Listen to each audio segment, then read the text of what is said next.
எல்லாருக்கும் பெரிய வணக்கம். இந்த வீடியோல நம்ம எதை பத்தி பார்க்க போறோம் அப்படின்னு பாத்தீங்கன்னா, நம்ம தளபதியோட சுறா படம் படு தோல்வி படம் அப்படிங்கிறது நம்ம எல்லாருக்குமே தெரியும். சோ தளபதியோட சுறா படம் எப்படி இவ்வளவு பெரிய பிளாப் ஆச்சு அப்படிங்கறத அந்த படத்தோட டைரக்டரே வந்து சொல்லியிருக்காரு. சோ அது என்ன அப்படிங்கறத பத்தி பார்க்க போறோம். அது மட்டும் இல்லாம இந்த படத்துக்கு சுறா அப்படிங்கிற டைட்டில் வைக்கிறதுக்கு முன்னாடி கிட்டத்தட்ட 3 டைட்டில் பாத்தீங்கன்னா வச்சு மாத்திருக்காங்க. சோ அந்த 3 டைட்டில் என்னன்னா அப்படிங்கறத பத்தியும் இந்த வீடியோல நம்ம பார்க்க போறோம். ஓகே நண்பா, அதுக்கு முன்னாடி நம்ம சேனலை சப்ஸ்கிரைப் பண்ணலனா மறக்காம சப்ஸ்கிரைப் பண்ணுங்க. நம்ம தளபதியோட அப்டேட் ஆட்டோமேட்டிக்கா உங்களை தேடி வரும். இப்ப வீடியோவை ஸ்டார்ட் பண்ணலாம். சுறா படம் தமிழ் சினிமாவுல தளபதிக்கும் சரி தளபதியோட ரசிகர்களுக்கும் சரி ஒரு மறக்க முடியாத படம் அப்படின்னு தான் சொல்லணும். அதுக்கான காரணம் இந்த படம் தளபதியோட கெரியர்ல மிகப்பெரிய ஒரு தோல்வி படமா அமைஞ்சது மட்டும் இல்லாம இவ்வளவு பெரிய தோல்வி படம் தளபதியோட 50வது படமாகவும் அமைஞ்சிருச்சு. ஓகே, சுறா படத்தோட டைரக்டர் ராஜ்குமார் இந்த படத்தை பத்தி என்ன சொன்னாரு அப்படிங்கறத பார்க்கலாம். தளபதியோட ஒன்ஸ் மோர் நெஞ்சிருக்கும் வரை அப்படின்னு பல படங்களுக்கு காமெடி ட்ராக் ரைட்டரா இருந்தவர் தான் டைரக்டர் ராஜ்குமார். சோ அந்த சமயத்துல தான் தளபதிக்கும் இவருக்கும் அதிகமான ஒரு பழக்கம் ஏற்பட்டு இருக்கு.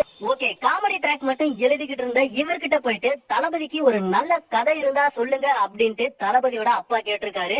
அப்பதான் சுறா படத்தோட கதைய டைரக்டர் ராஜ்குமார் பாத்தீங்கன்னா தளபதியோட அப்பா கிட்ட சொல்லியிருக்காரு. சோ தளபதியோட அப்பாக்கும் இந்த கதை பாத்தீங்கன்னா ரொம்பவே பிடிச்சு போச்சா. அதுக்கப்புறம் தான் இந்த படத்தோட கதைய தளபதி கிட்ட போய் சொல்றாரு. தளபதிக்கும் இந்த கதை ரொம்பவே பிடிச்சு போச்சா. அது மட்டும் இல்லாம இதுதான் என்னோட 50வது படம் அப்படின்னு வேற சொல்லியிருக்காரு.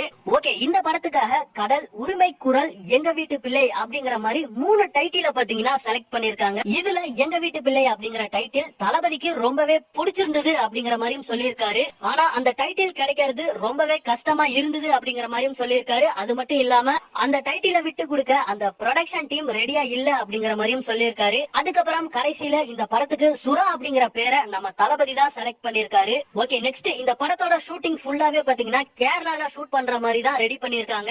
ஆனா அங்க நம்ம தளபதிக்கு ஃபேன்ஸ் கூட்டம் அதிகம் அப்படிங்கறதுனால அங்க ஷூட்டிங்க சரியா நடத்த முடியாது அப்படின்னு பாதி படத்தை மட்டும் கேரளால ஷூட் பண்ணிட்டு மீதி படத்தை வந்து பாண்டிச்சேரியில செட்டு போட்டு ஷூட் பண்ணிருக்காங்க. அது மட்டும் இல்லாம இந்த சுறா படத்துக்காக கிட்டத்தட்ட 115 நாள் பாத்தீங்கன்னா ஷூட்டிங் நடத்திருக்காங்க. ஓகே, இந்த சுறா படம் பாத்தீங்கன்னா ஃபர்ஸ்ட் மலேசியால தான் ரிலீஸ் ஆயிருக்கு. சோ அங்க படம் பார்த்தவங்க எல்லாருமே படம் சூப்பரா இருக்கு அப்படிங்கிற மாதிரி தான் ரிவ்யூ பண்ணிருக்காங்க. ஆனா இந்த படம் அடுத்த நாள் இந்தியாவுல ரிலீஸ் ஆகும் போதுதான் எல்லாருமே நெகட்டிவ் ரிவ்யூ வந்து கொடுத்திருக்காங்க.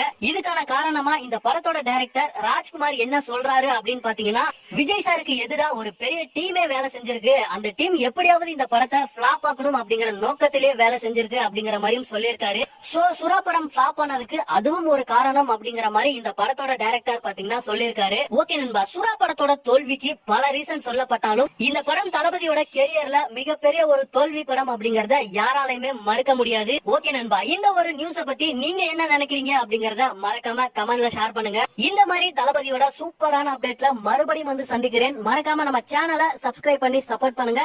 நம்ம தளபதியோட அப்டேட் ஆட்டோமேட்டிக்கா உங்களை தேடி வரும். இப்ப வீடியோவை முடிச்சுக்கிறேன்.